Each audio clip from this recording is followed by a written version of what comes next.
about that case study.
So we will start with that model what we are considering, right, the relay channel model, right.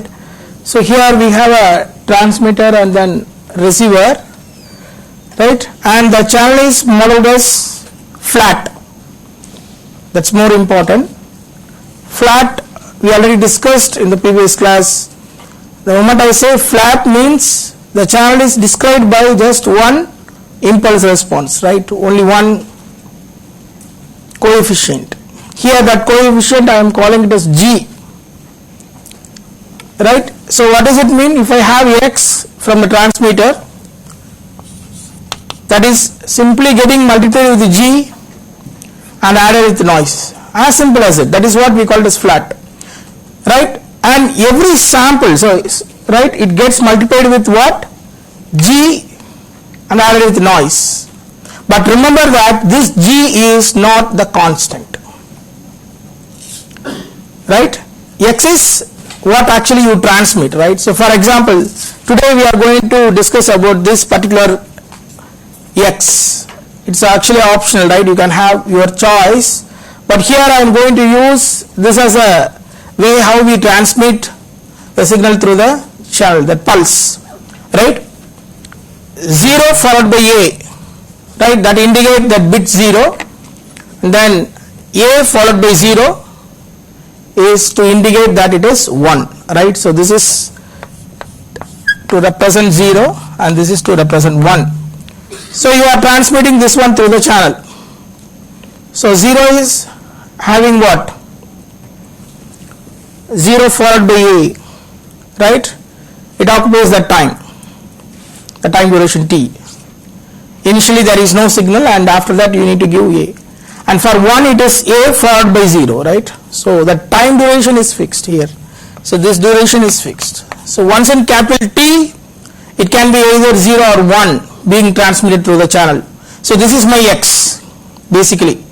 This is also random, right, so it can be what? 0 or 1 from the transmitter, right. So you are transmitting this and this is getting multiplied with what? G plus noise, and this is a representation. Basically this is a representation of zeros and ones. And coming to this baseband model, in case of baseband model we have this channel coefficient G is also complex, right, this is complex. That's what I have written, that G as what? GR plus J GI. I already told, many times I told that it is not that complex samples we are transmitting through the channel, right. You have to understand that it is an equivalent. If you shortcut that, without that carrier frequency, we are actually transmitting what? The complex samples. That's the meaning of it. But you must be able to understand the equivalent, right.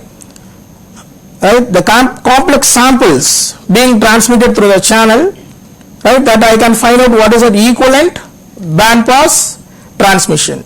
You know that using the carrier frequency, different carrier frequency, you can use it for translation. So this model is the baseband transmission model, we use this model actually for analysis, right? So it is like what? A into G plus N, and this G is also complex, right? GR plus J, GI, and noise is also complex, that is known. So that we have this real and imaginary part for that noise, the baseband transmission. So you have that noise is also complex, and this NR, NI is modeled as what? Gaussian, that is okay. But what is more important is this GR and GI,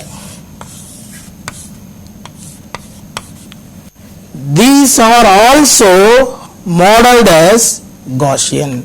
That is interesting. Why it is modeled as Gaussian? Because this coefficient is coming because of what? Multipath reflections. These coefficients are due to the multipath. So this variable GR is summation of many random variables.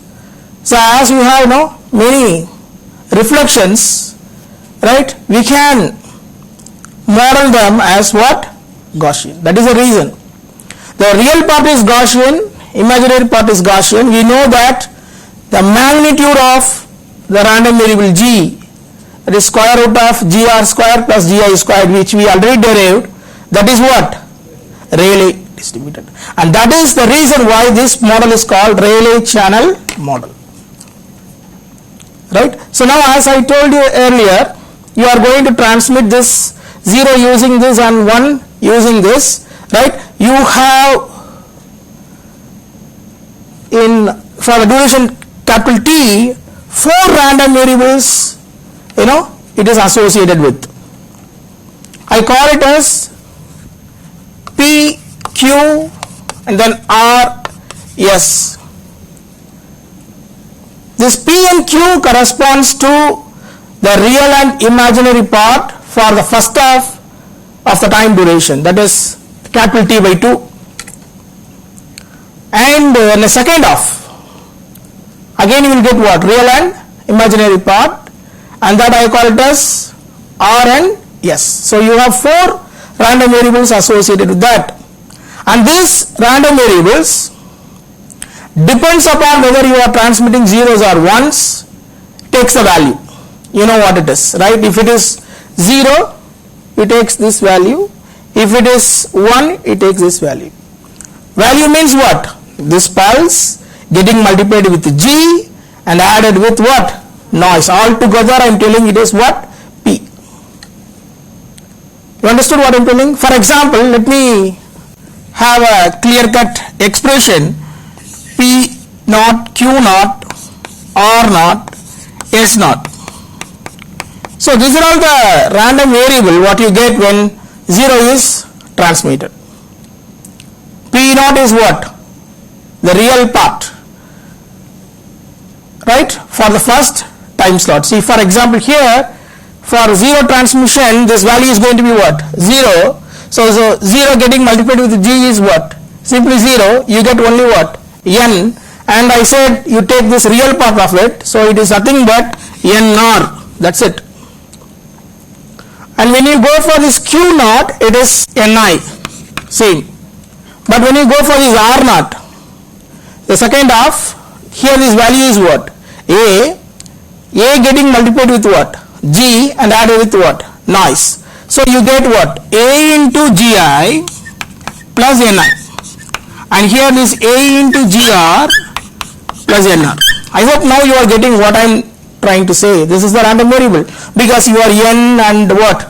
This GIs, NIs, GR and NR, they are all what? Random variables, and hence these are all random variables. P naught, Q naught, R naught and S naught are a random variable. And of course we can write the expression for P1, Q1, R1 and S1. That I am not writing, but you can easily write it for that. Right? Only thing is what? The first time slot it is A and second time slot it is 0. That is the difference. Right? Your noises will come for R and S, noise alone, right? NR and NI. And for P1 and Q1, you get this expression. It gets swapped, right? This comes here and this comes here. Very simple. Now why I am doing this? Basically, see, there are so many things to analyze in this, but we are going to discuss only one of them. It is what we call as this probability of error. Just like what we did it for additive Gaussian noise model, right? The same thing what we are going to do it for this Rayleigh model. We are interested in finding out what is the probability of error associated with this detection. Intuitively, now I am telling it as intuitively because last class when I talked about this additive noise model, Gaussian noise model, I told already it starts with your cost function and then it went to that Bayes and then integration and then finally we get likelihood function and then we solved and we got threshold, right? We already know that. That is the formal way, right? That I am not going to do it here. Here I am going to start with this intuitive expression for the detection. Intuitively we understand that in the receiver section, if I take this magnitude of this first half, magnitude means what? As I am having it as a complex number, right, I am finding out this magnitude or magnitude square, for example, right? It is like, P naught square plus Q naught square and then R naught square plus S naught square. This is for what? When 0 is transmitted. The other side, when 1 is transmitted, you get what? P1 square plus Q1 square, R1 square plus S1 square. And in general, when it is not known, right, whether it is 0 or 1, it is simply for me, it is what? P square plus Q square and then R square plus S square. We don't know what is that being transmitted, the random variable in that. In that case, we say that it is 1 when what? P square plus Q square is what? Is lesser than R square plus S square. Intuitively, right? Because the other things are the same. We have the same, right? G, the noise is also there. Only thing is the amplitude is getting changed. In one case it is going to be what? 0A. The other case it is what? A0. So if I find out the magnitude square for the second time slot and then first time slot, and if I compare, that will help me to find out whether it is what? 1 or 0. In fact, we can do this one in a classical form, finding out this likelihood function and finding out this expression what I told now. But I am going to start, here for this class with that intuitive expression itself, right? So what is the detection rule for here? For this case, it is simply P square plus Q square. You need to compare with what? R square plus S square. If P square plus Q square is greater than R square plus S square, what does that mean? If P square plus Q square is greater than R square plus S square, what does that mean? It is 1. Right? So what you understood? I am finding this magnitude square of the first half and I am comparing with the magnitude square of the second half. As simple as it. Right? So now I am going to find out the probability of error when 0 is transmitted. When 0 is transmitted, we know the random variables are this, right? P naught, Q naught, R naught and S naught. Remember that what I am deriving here is the probability of error when 0 is transmitted. It means that it is a conditional probability, conditional error. When 0 is transmitted, what is the error? Right, that is what I am going to find out. In fact, we did the similar thing for additive Gaussian noise model also, right? Probability of miss, probability of false alarm. Just like that here, right? When 0 is transmitted, what is the probability associated with that? And when 1 is transmitted, what is the probability of error associated with that? That is what we are going to find out. So when the error comes for this case, see, we expect when 0 is transmitted, P naught square plus Q naught square, that should be what? Lesser than R naught square plus S naught square. But the error comes if it is other way around. If P naught square plus Q naught square, if it is greater than R naught square plus S naught square, you declare them as 1, but it is not so. So that is the place where this error comes.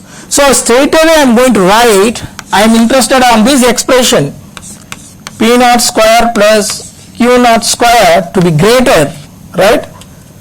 this R naught square plus S naught square. So this is my probability of error.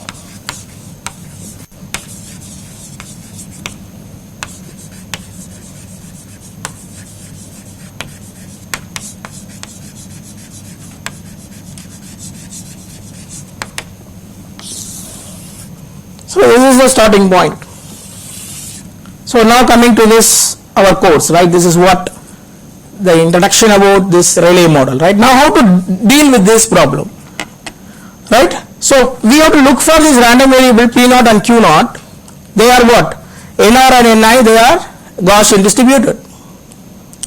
So we need a distribution function for P naught square plus Q naught square.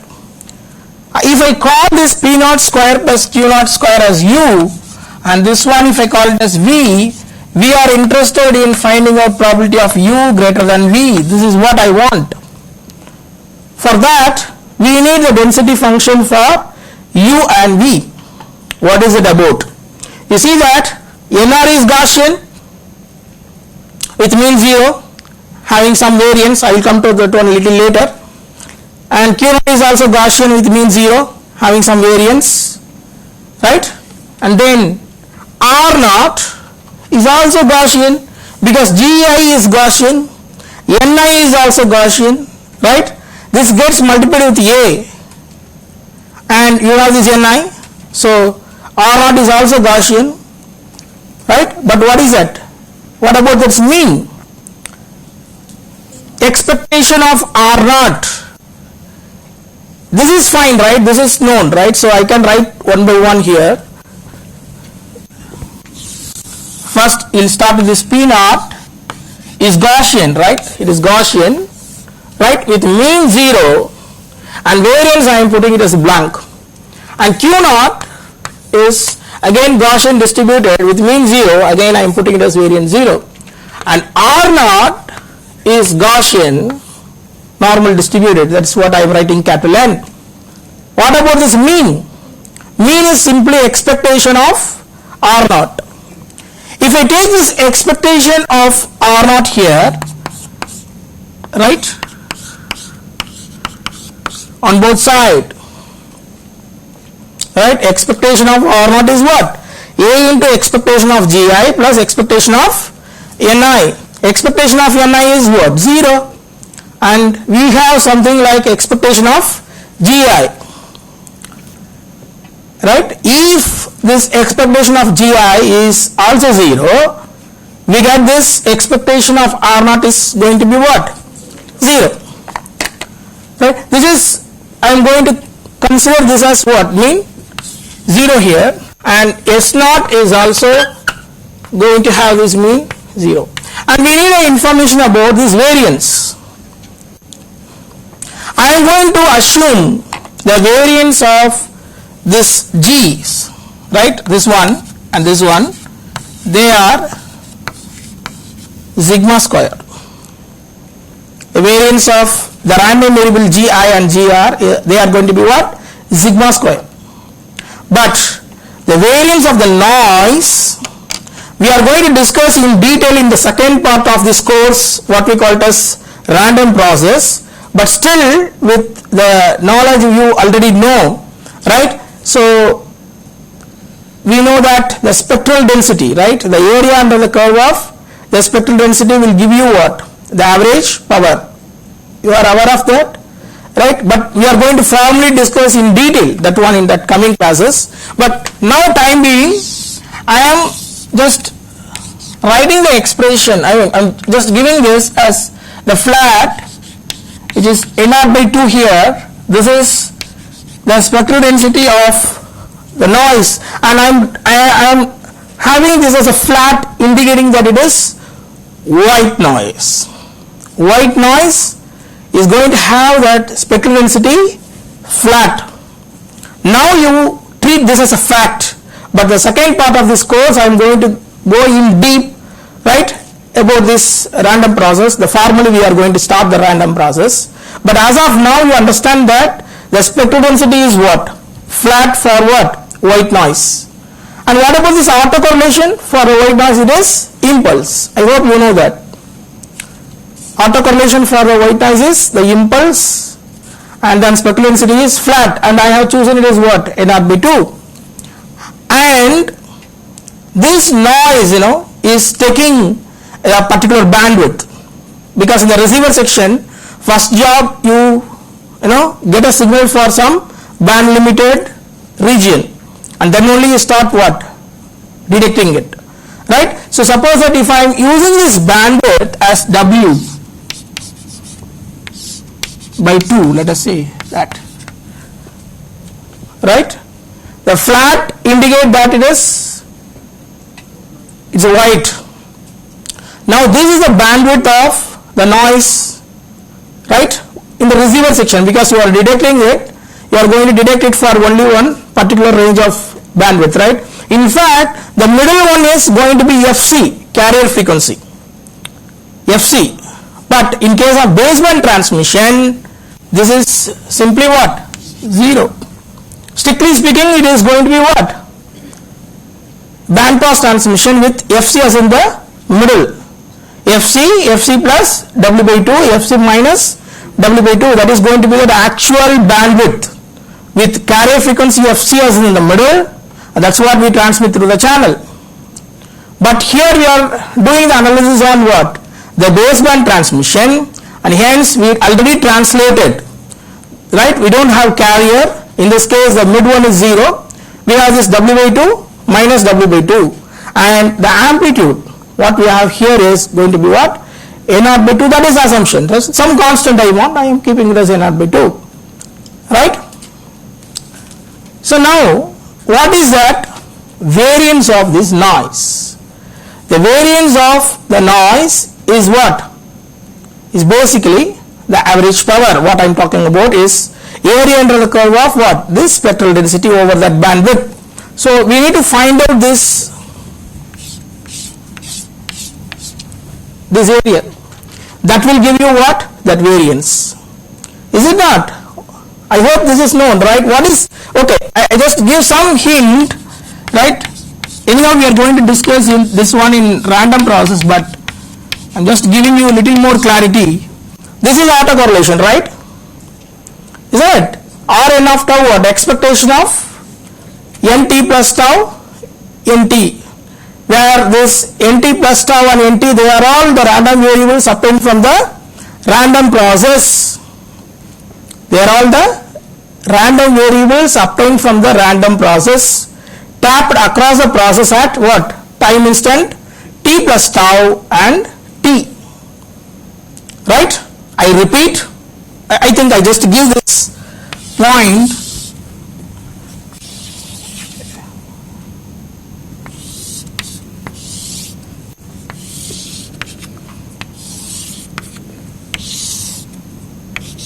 because then only you get confident.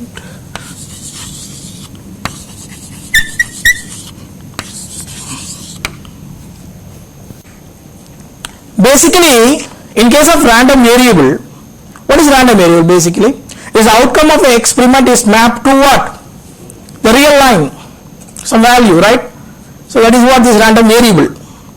The random process means the outcome of the experiment is mapped to what? The function of time. We have some outcome and that is mapped to that function of time. For example, in this case you get different noise signal, right? So the outcome of the experiment in this case is a noise what I have considered, right? So now how to deal with this? Random variable we are comfortable because we can take what? Expectation, we can find out variance, we can find out the higher order moments. It's well defined variables, random variables. But random process, right, it is quite difficult. So that what we do here to deal with random process, we tap the random process across some time instant. For example, here let me consider the time instant as what? T, and one more point here, right? T2 for example, this is T1, right? So many points, I can consider any points here, right? Now what I am doing here is I am looking for these outcomes. I am noting down these outcomes. These are all the outcomes, what we get, at the time instant t1. I can view this as the outcome of the random variable, right, xt1. That is the interesting point. You understood what I am telling? We are analyzing the random process using what? The random variable obtained from the random process. That is the meaning of it. Of course, we will get another random process here, xt2 and so on. So many random processes I get. Random variables I get from the random process. Again, it is very difficult, right? So you get so many random variables, then dealing with that is difficult. Then what we do is we go for some class of random process, some type. We give some conditions, we give some property to the random process, and we assume that property, and then we go about that, right? So if one simple assumption, right, for the random process is very simple and more effective is what? Strictly stationary random process. Strictly stationary. It means what? The characteristics of these random variables wherever you tap will not change. Characteristics means what? You find out this expectation of xt1, that is going to be exactly same as that of what? Expectation of xt2 wherever you tap. Not only expectation, if you go for the variance, you go for the third moment, fourth moment, even to the extent of saying the density function. Very difficult to exist. Difficult in the sense, such random process in practice will never occur. So what we do is we go for the second, some compromise to that. We call that as a wide sense stationary random process, WSS, wide sense stationary random process. Here we have two properties to be satisfied. One is the expectation of this xt, right? Expectation, this is the first property, expectation of xt, that is going to be the constant irrespective of wherever you tap. Wherever you tap, if I find out this expectation, that should be constant. And second property is expectation of xt plus tau xt is what? Rx of tau.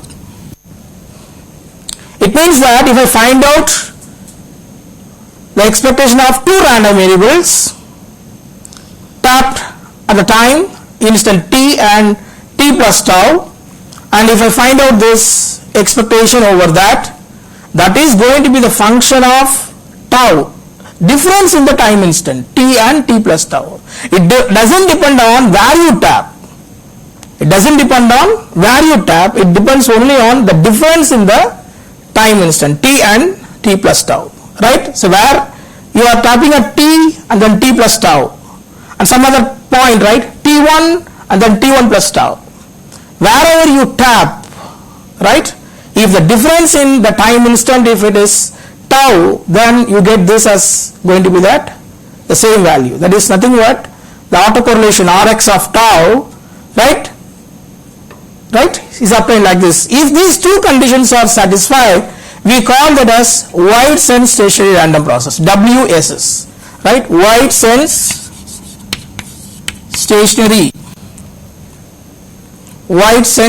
stationary random process, RP, right?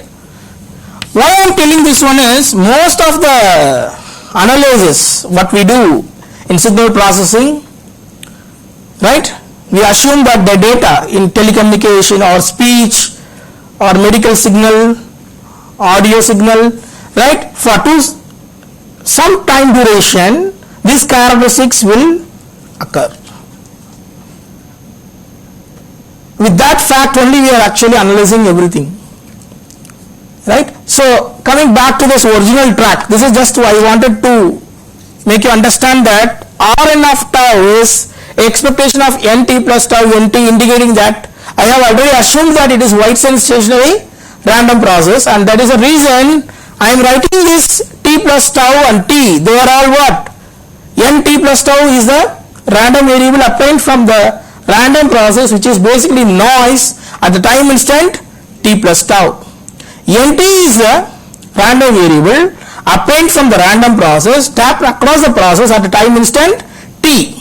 Remember, we cannot take just like that, expectation for the complete random process. That is incorrect, right? We can actually analyzing the random process just by collecting the random variables from the random process. That is the important point, right?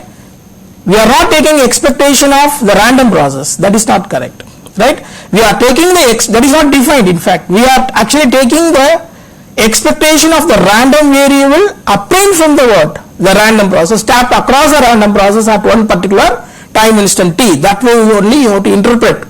If I say expectation of nt plus tau nt, it means that you are actually getting the random variable from the random process, noise random process, across the process at what? The time instant t plus tau and t. And that's what this expectation of nt plus tau nt is coming. That is going to be the function of what? R n of tau. Got it? So now what I'm telling here is, if I substitute this tau as 0 or n of 0 in this, you get this expectation of nt square. Expectation of, because I'm substituting this tau as 0, right? So you will get what? Expectation of nt square. What does it mean? It is the average power of the noise.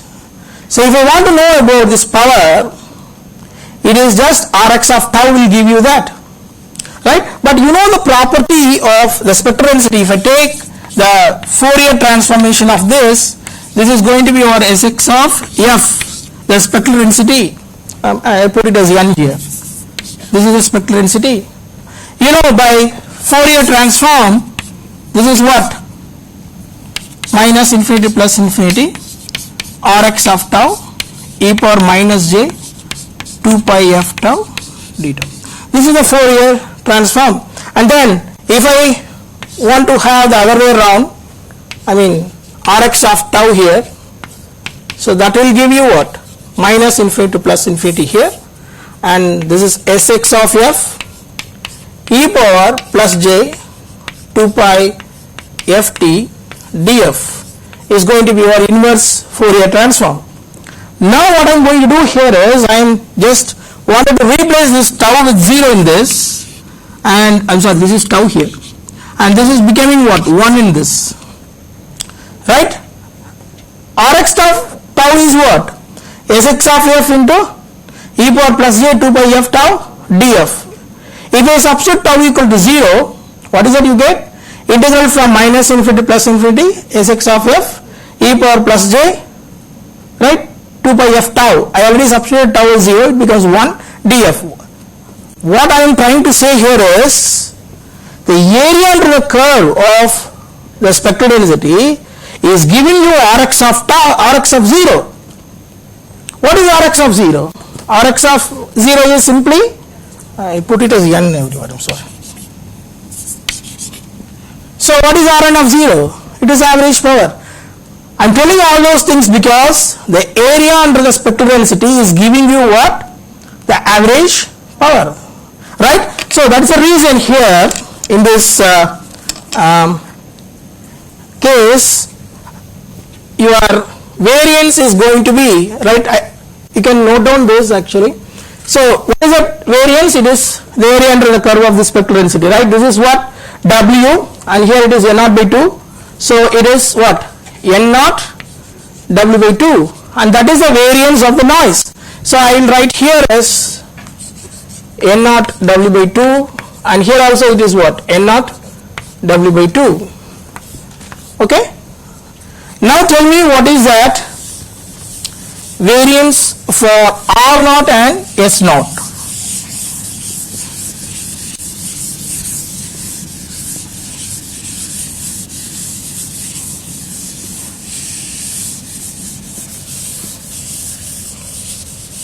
R naught and S naught, what is that variance? right? So you can see this R naught is what? AGI plus N, isn't it? So it is like what? R naught S naught, you have the matrix and getting multiplied with what? The another two random variable here, right? This is GI, okay, let me put it as R naught itself. GI, this is NI here, and GI is multiplied with A, and this is multiplied with 1, right? R naught is simply AGI plus NI. I am writing in this form, right? A is constant, 1 is constant, I have this GI and NI. I am writing in this form because you already know some answer. That's what I wanted to use that to get this. If I have a change of random variable y equal to ax plus b, right? If I have a random vector y is what? A x plus b. We already derived that this covariance matrix is what? Ci is ACX A transpose. We derived that. And this case it is just R naught, only one variable. So you will not get actually the matrix. It is going to be that scalar, which is only one element of the covariance matrix. Is nothing but what? The variance. We already know that the diagonal elements of the covariance matrix is what? The variances, isn't it? So what is that you get? This is the matrix A in this, and this is like X here, and this is like Y here. If I want to know about this variance sigma y square here, it is simply A what? Cx A transpose, as simple as it, isn't it? So what is A? A is A1, and we need to write the covariance matrix for this vector, right? Gi and Ni. Gi and Ni, they are what? They are individually Gaussian, that is fine, right? I am interested in finding out what? Cross correlation between this. If I see these two are the variances of the individuals, right? So this is Gi and Ni, the variance. Variance of Ni is what? Sigma square, I'm sorry, we already wrote that. What is it? A naught W by 2. The variance of Gi, it is sigma square. We already assumed that, right? Getting, is it not? And what is the off diagonal values? Off diagonal values are what? The cross correlation. And this Gi and Ni, if they are, as far as this model is concerned, they are uncorrelated, right? And hence we replace this one with simply 0 here, right? It is a diagonal matrix only because of this G and A, they are not related. I'm sorry, G and N, they are not related, right? And hence what is that variance now you get? This is A1 in this, right? So what is that you get? Tell me, quick. A squared sigma square plus A naught W by 2, am I right? So that is what is answer here. So here this is going to be our A square sigma square plus A naught W by 2, and this is A square sigma square plus A naught W by 2, right? So we now got the mean and variance for 4 random variables, right?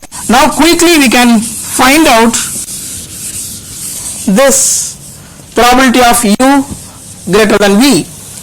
In fact, from this we can easily find out what is the density function of U, F U of U, which we already derived. It is there in your notebook. If the real part is Gaussian, imaginary part is Gaussian, right? Real square plus imaginary part, that square, right? That is, if you take square root, it is Rayleigh distributed. If you are not taking square root, it is exponential distributed, which we already derived. And that what is the expression? 1 by 2 sigma square into e power minus u by 2 sigma square. Am I right? That is there in your notebook, right? So let me write that as the expression here. 1 by 2 sigma square. This is u. U is about p square plus q square. This one, isn't it? This part, the variance is what? N naught w by 2. 2 sigma square is what? N naught w by 2 into 2, it gets cancelled. So e power here minus u by what? 2, right? 2 times N naught w by 2. So it is N naught w, right? Getting? Right? Getting? No, right? So I am just substituting sigma square, right? Nothing else. Sigma square is what? N naught w by 2. I just substituted that, that's all. Nothing more special. So this is u, and what about v?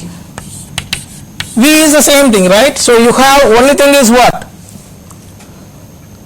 The variances is different. In this case, this variance is this. So 2 times this is what I have to write. So it is N naught w plus 2 times sigma square a square e power minus v by N naught w plus 2 sigma square a square. Right? Now coming back to the original track, probability of u greater than v. This is what we need. So now see the trick. What we are going to do in this, we compute this probability of u greater than v by fixing up u here, fixing up this v here, right? This is what? This is this, comma, v equal to v divided by what? Probability of v equal to v, right? Right? Okay. So then probability of u greater than v, v equal to v is simply what? I bring this one to the right hand side, u greater than v, v equal to v multiplied with probability of v equal to v, right? And if I want this probability of u greater than v, I go for what? The summation, marginal, right? I hope this is clear to you, right? If I take this summation over all values of v, you get this probability of u greater than b. Probability of AB, if I take the summation over all values of b, what is that you get? Probability of A, right? It is what we call this marginal probability, right? Isn't it? In case of density function, we call it as marginal density function, if it is a density function. Right? Probability of xy, if you take the summation over all values of y, what is that you get? Probability of x. So that's a trick what I am doing. I am taking the summation over all values of v on both sides. Left side it becomes probability of u greater than v, and right hand side you get this expression v probability of v equal to v. Right? And this is the reason why I have taken this as a example to make you understand how to attack this problem, right? We are interested in finding out this, then how the problem goes. But remember that this v is no more discrete. If it is discrete, I can take this probability of what? V equal to v. Probability of v equal to v is not defined in fact for the discrete case, right? So what we do is we write the equivalent expression. In fact, I wanted to discuss that one little detail in the coming class, but at time being I am going to write that equivalent expression for the continuous case, replacing this probability with what? The density function, right? So here this probability of u greater than v given v equal to v into what? The density function fv of v, and take the integration over all values of v will give you that probability of u greater than v, right? So let me write that here.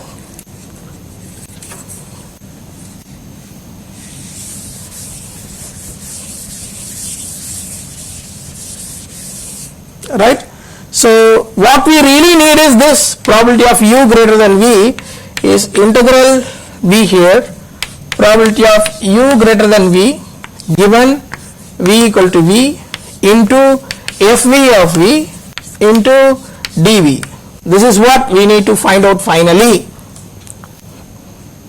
right?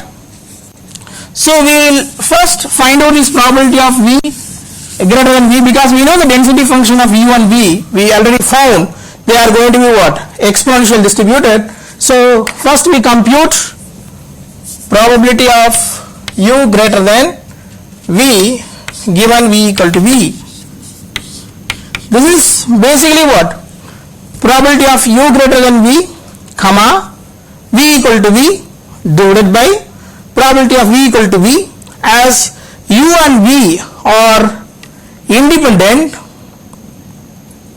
I am writing it as the product probability of u greater than v, and capital V I am replacing with what?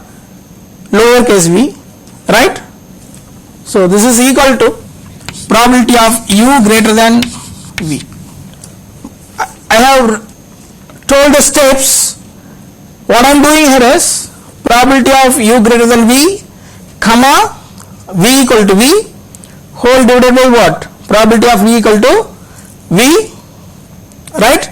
And u and v, I mean in that numerator, right, I just replace this capital V with what? Small v, because v equal to v is there, right? And u and v, they are what? Independent. So probability of u greater than v close, probability of v equal to v whole divided by what? Probability of v equal to v, this two gets cancelled, so you get this probability of u greater than v, right? Of course we need to substitute this expression here for the final expression, but this one is very simple. This is v to infinity because it is exponential distributed, and remember that this u and v takes the value only from where? 0 to infinity. Always keep in mind, right? Without that range it is not complete. But I have not written, but you have to write that u greater than or equal to 0. These two expression, fu of u and fv of v, they are valid when u is greater than 0 or equal to 0, of course, right? So now coming to this probability of u greater than v, so this is what we need. So I take this 1 by n of w in this, right? E power minus u by n of w du. This is what? This probability of u greater than v. So this is quickly we will find out that this is n of w in this.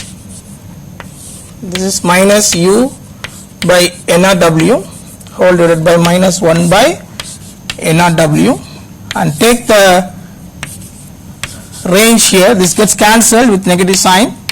E power minus infinity is 0. Of course negative sign is already there, right? So minus of minus, it becomes plus.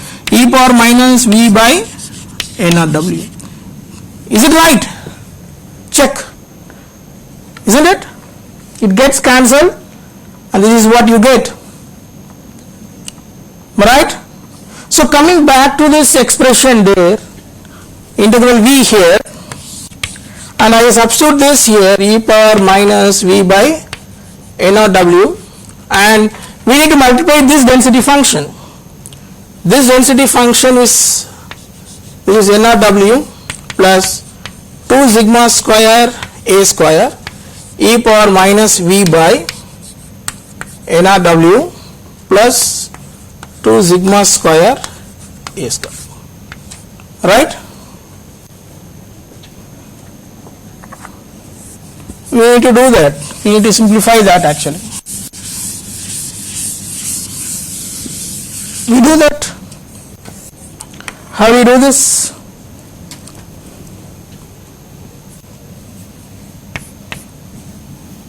This is 1 by, this is in fact, this v is ranging from 0 to infinity. This is n naught w by 2 sigma square a square, and this I take here e power minus, okay, let's simply cross multiply n naught w plus 2 sigma square a square plus n naught w whole multiplied with V, and this one whole divided by what? This NRW into this NRW plus 2 sigma square A square. So you get this final expression in this 1 by N0W plus 2 sigma square A square, and go for the exponential term.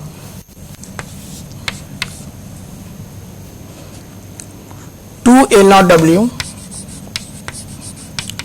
plus 2 sigma square A square V by what? NRW into NRW plus 2 sigma square A square whole divided by minus, this will come here, 2 NRW plus 2 sigma square A square, and this will come in the numerator. So let me write that numerator here, NRW into NRW plus 2 sigma square A square, and then applying the limit, upper limit becomes 0, lower limit becomes 1, and this gets cancelled. You get this NRW by 2 N0W plus 2 sigma square A square, that is 1 by, we can keep as it is, 2 we can take our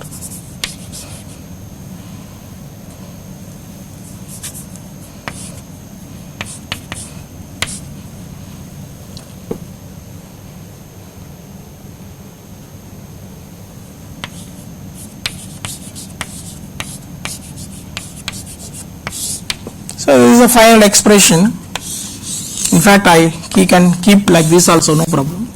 So N0W by 2 sigma square A square plus 2 N0W.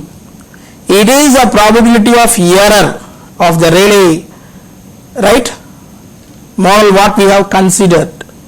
I am saying we have considered because we are representing these ones and zeros of this form.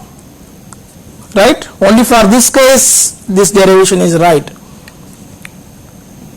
I hope this is clear to you, right? So you understand how to model the wireless transmission. This is the way how you have to deal the problem. What is that Rayleigh model means? This is what it means, and this is in your control. This signal is in your control, right? You have wonders. Keep on changing up to 5G, OFDM, MIMO. The way how we represent that signal,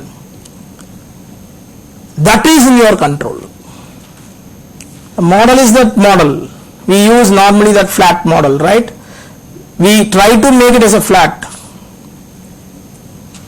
Flat itself is difficult. You understand that? So you have to understand that interesting, right, fact behind it. The samples are coming, right? Each sample is getting multiplied with some random number and adding with some number, a random number. You see that? The outcome. You are transmitting A, getting multiplied with one random number, adding with another random number, and that is what you get in the receiver. Right? You have to deal with that. You have to attack with that. How to, right, decode. And the way how we represent this data, right, is in your control. In fact, all these assumptions, right, we are having that very basic assumption that it is flat feeding. You know what is flat, right? It is described by just one coefficient, channel coefficient. If it is not, imagine it is going to be that convolution operator. It is not just what? Xg plus n. It is going to be what? X multiplied with g. It is not just x alone, right? So it is a tap. It is a convolution of x with g plus n. You understand? X with g is what? Convolution. More complicated.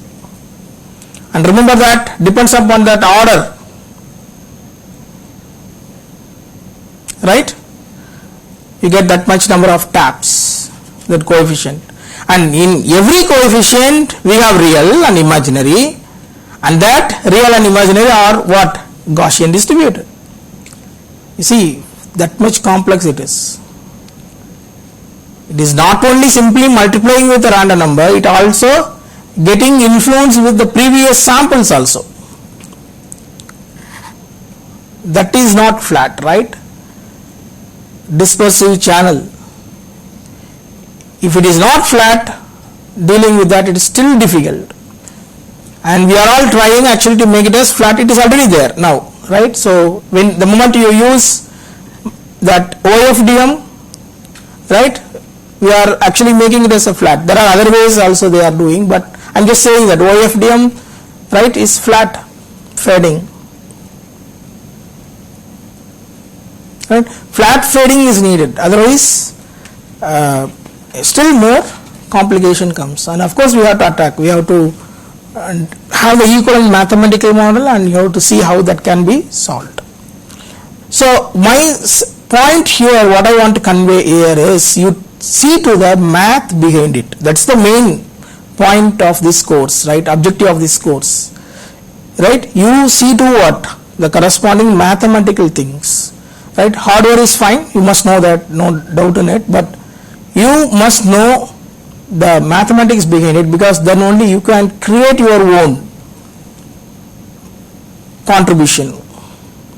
What is that? See, OFDM, you see that the concept is just FFT. I don't know whether you are aware of that or not, right?